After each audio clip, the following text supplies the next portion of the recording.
Welcome to the harvester, this guy right here. Now, the harvester is basically a massive macro controller and automation system. It allows us to create breakpoints and allow this harvester to travel around the field. The way this guy works right here is the closer, oops, I want to touch this guy right here. The closer that this guy is to a parameter, the higher the value will be. The further away it is, then the lower the parameter value will be.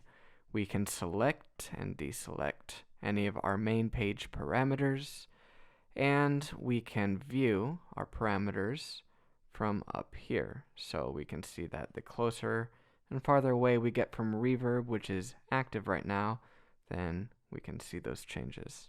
There's a lower tab for our parameters at the bottom, so we can continue to make adjustments without switching between pages. Now, I'm going to add everything back with rewind. That'll add our planets back. This is the sound I'm working with right now.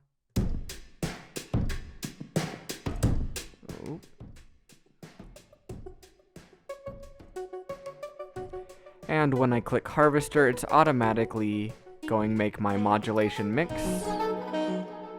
be controlled by the harvester. So you can see that this point here changes depending on what is active. As soon as I hit mod mix, then it respects whatever manual setting that I have. So let's give that a listen now.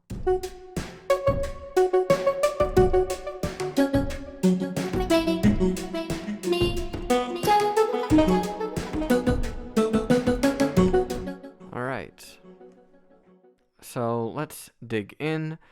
The first thing we have is the harvester itself. So the harvester is this right here. We can set breakpoints for it in the breakpoint editor. So 1, 2, 3, and 4. Then we can turn on the travel by clicking the harvester icon. Right now, all breakpoints are sharing a common speed because edit all is on. But if I click on a single breakpoint, then I can adjust its speed so that it really speeds up from 2 to 3. And let's say from 4 to 1, we want it to really move slowly here. So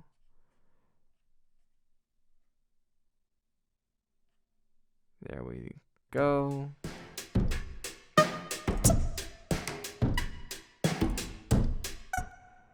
And the closer that this gets again to a parameter, the higher its value will be. We can remove what we don't want here, and what I do want is the grain size. So we are going to create a travel plan to and from grain size.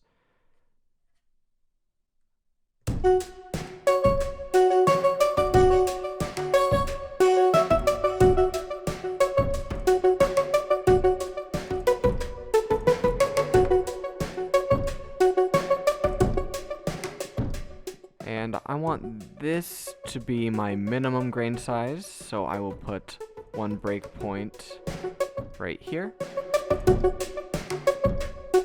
And my highest value should be right here. So that's where my second breakpoint will go. And I want that to go very slowly.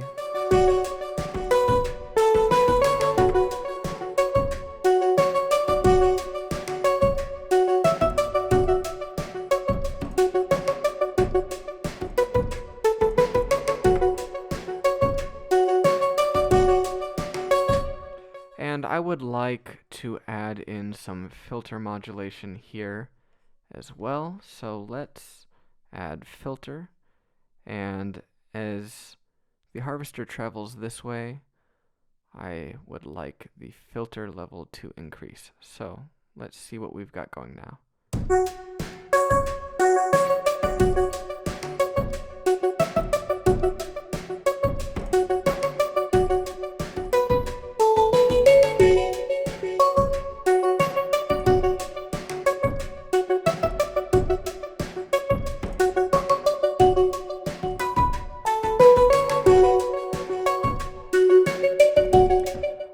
else should we add to this?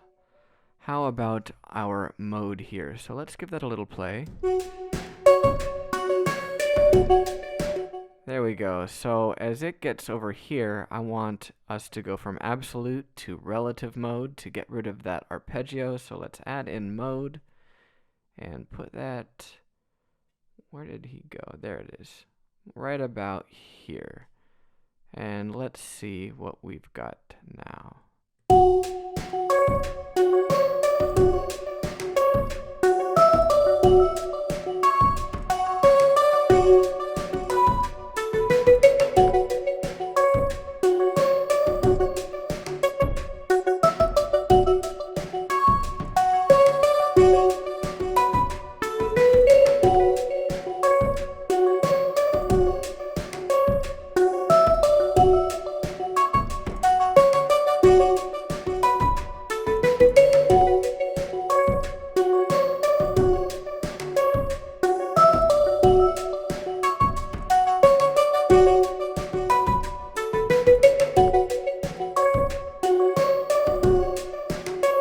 And of course we can speed that up in the Breakpoint editor.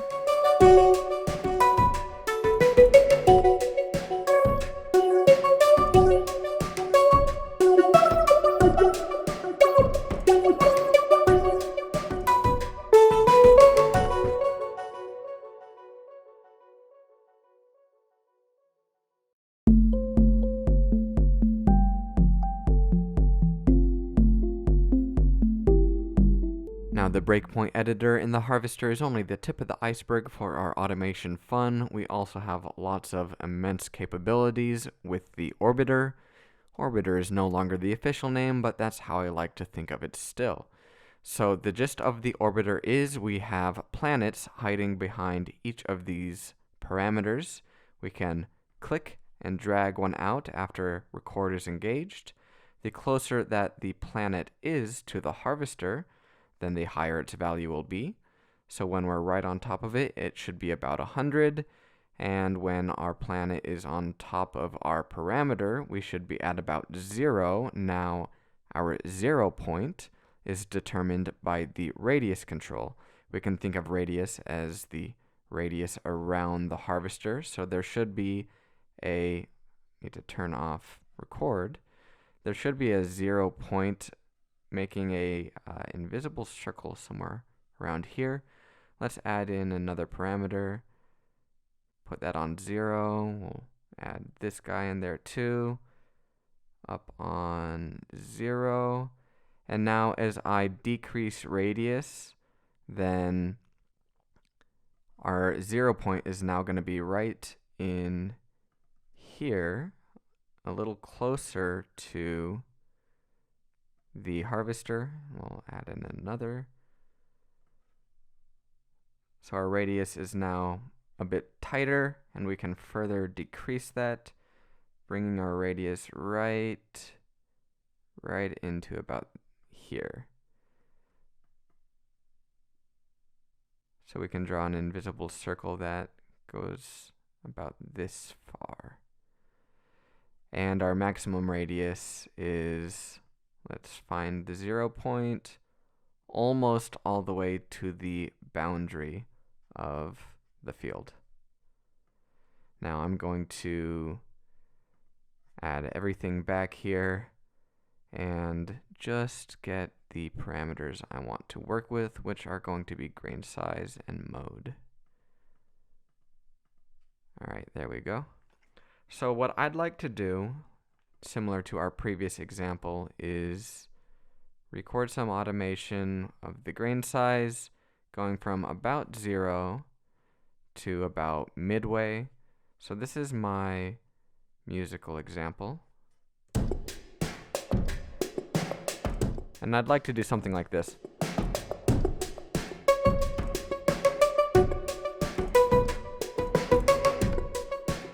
So I can click record and then wait for a downbeat.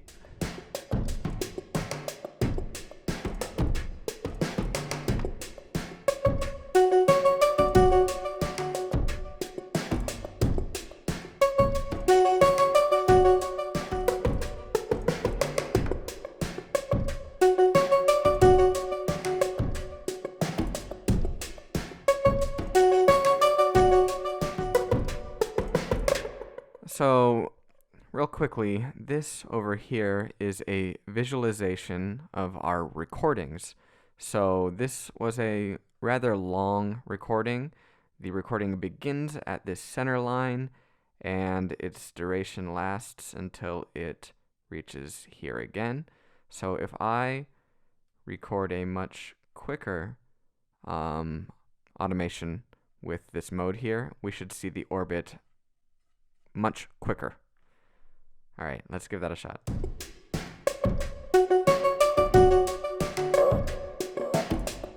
So we see that this orbits a lot faster, but it doesn't sound particularly good. So clicking on the parameter will remove the automation, or will bring the moon right back on top of the parameter.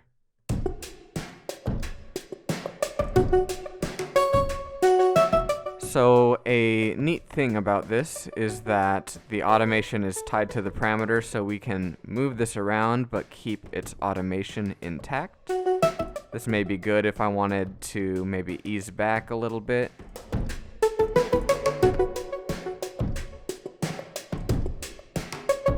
And remember, we can still create breakpoints. So here's number 1, and I'm going to pull back a little bit from my automation. Turn this on.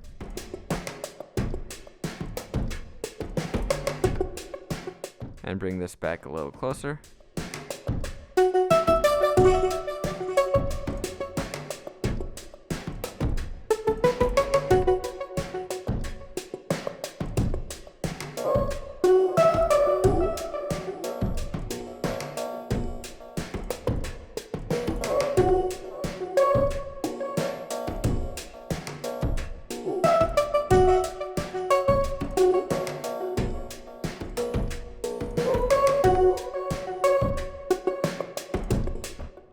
And you can see how it's possible to go absolutely wild when we've got all these parameters to work with, breakpoint automation and orbiter automation, all going on at once. In fact, I should probably mention real quickly, I'm going to bring back everything here. We can randomize it. We can just click random, random, random, and create all sorts of automation. If there's something we don't like, just click on it. Or if I click record, just click on it. There we go. Get rid of that, that. And we can use our radius. I'm going to halt everything. I'm going to halt the harvester. Bring him into the center. Now we can use our radius as just one giant macro knob. So right now everything should be increasing and decreasing. So yeah, if we just wanted to automate a few of these guys right here, remove what we don't want, and then have macro control over all these parameters at once with a single knob. Let's see what it sounds like right now. It's probably insane.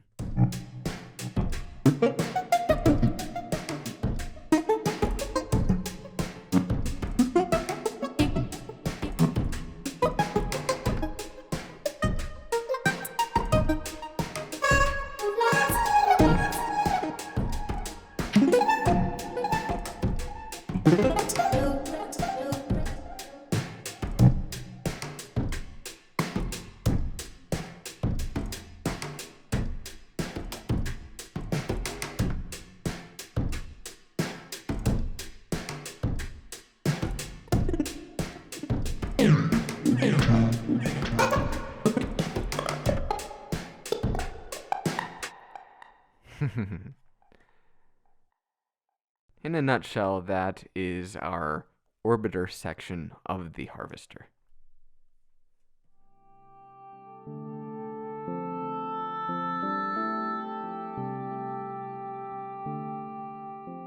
So next I'd like to demonstrate the MIDI capabilities of our breakpoints. We are able to use the lowest octave of the MIDI notes, notes 0 through 11, to trigger our 12 breakpoints. we have a handy little MIDI monitor right down here. So when I click here, we can see the currently played note value. And we engage this with this icon right here.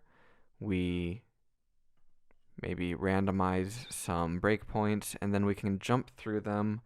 The note 0, note 1, note 2, note 3, note 4, note 5, etc.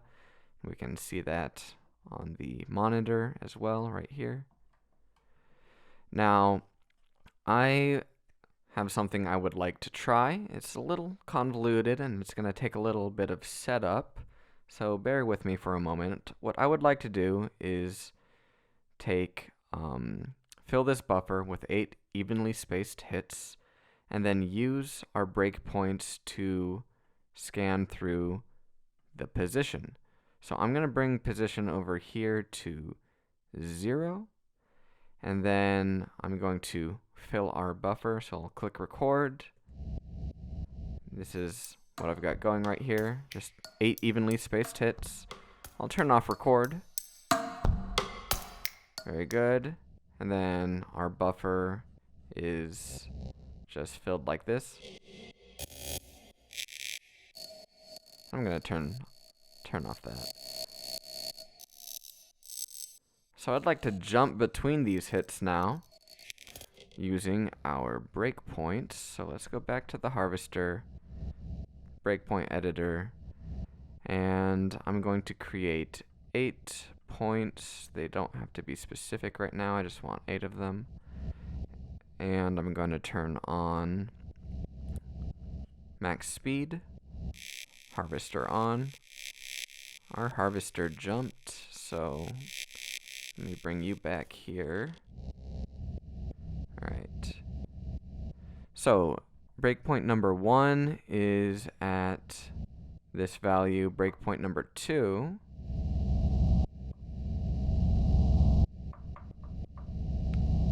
should be at... Oh, I see. The harvester's not turned on. There we go. So number 1 will trigger here. Number 2, we're going to ease back to here.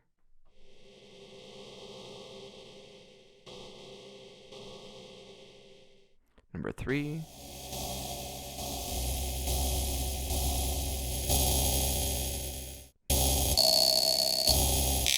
Number 4, right on. 5 is pretty close.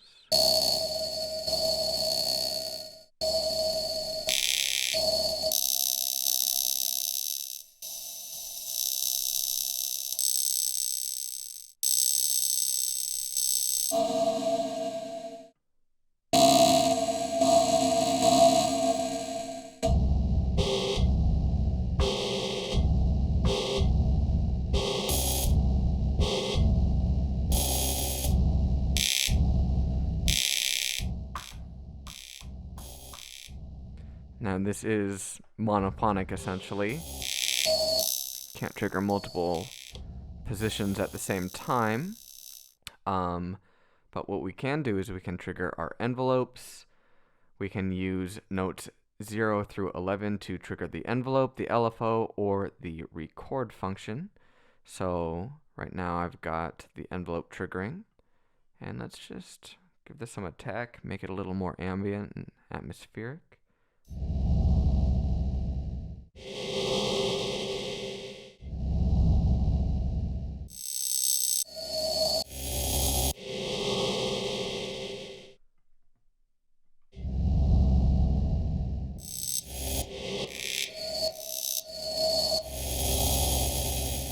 Or maybe we can give it an exponential decay.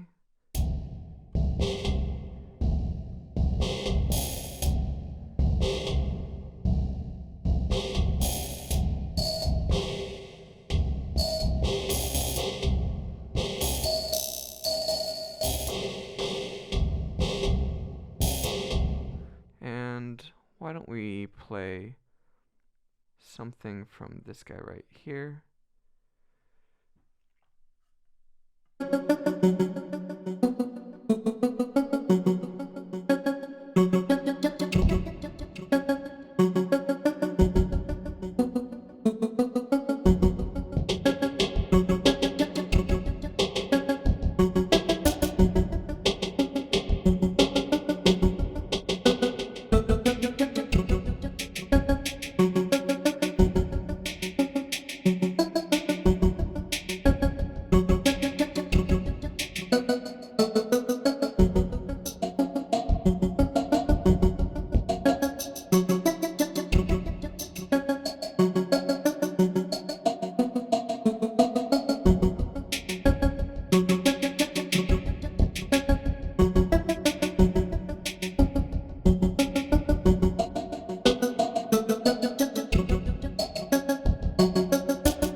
Alright, let's take a look at our settings. A lot of good stuff to change the behavior of Graindad.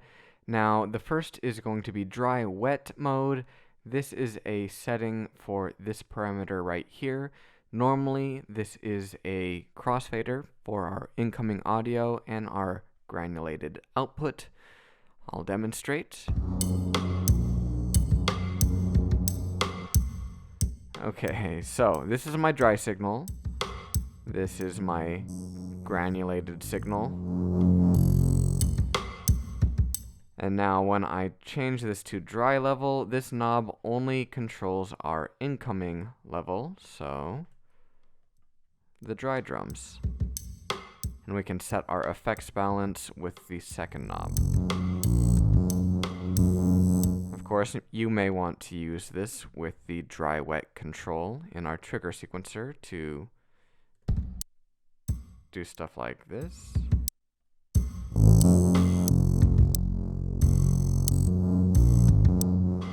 Which I would not like to do. I did not tune that to this parameter.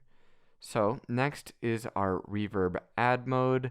Normally the reverb comes before our dry wet crossfader in the signal chain, but we can place the reverb after dry wet to swell in our hits, which sound a bit like this.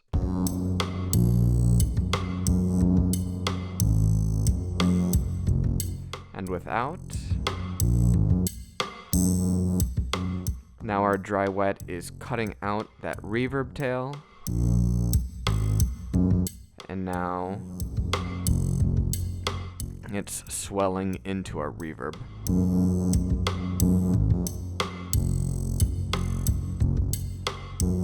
And here is something to take note of.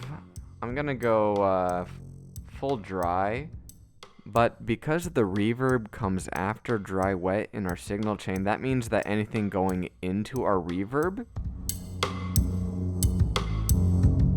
we'll be able to hear even when our wet signal is at 0, right? Because the reverb is no longer behind this, it's after this.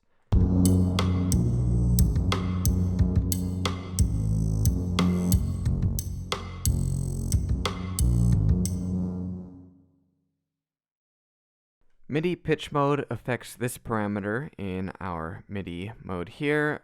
In latch mode, the last note played will always be our pitch as such.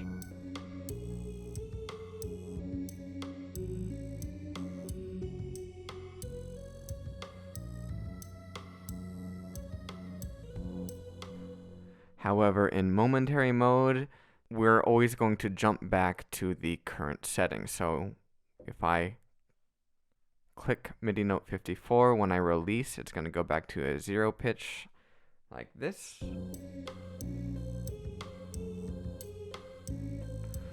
So we can see I'm only playing one MIDI note on the monitor, but it jumps back to 0 every time I release. This might be useful in some instances, but for the example I'm giving, it certainly is not. Now, host stop behavior will inhibit the granulated output when we don't have a clock running. So right now I'm going to just click play.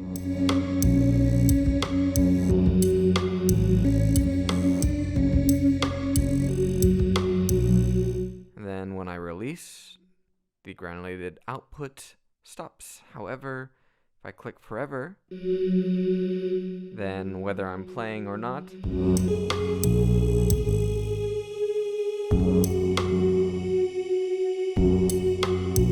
it will continue. Now you can use the envelope here as a gate for that. And one quirk of this setting is the density mode. So in relative and pitch, we get this forever, but in absolute, we do not. I believe it's because absolute is tied to our clock because it times and quantizes our density to our clock. So that's a little quirk right there you might run into. This next one is called Inhibit Record on click, and this allows us to pause recording when we click on the buffer display. Say we've got a singer and we want to pause granulation on a single word. We can do that by just clicking the buffer. So I'll demonstrate real quickly. I'm just going to speak into Graindad this time. I love Graindad. I love Graindad. I love Graindad. I love Graindad.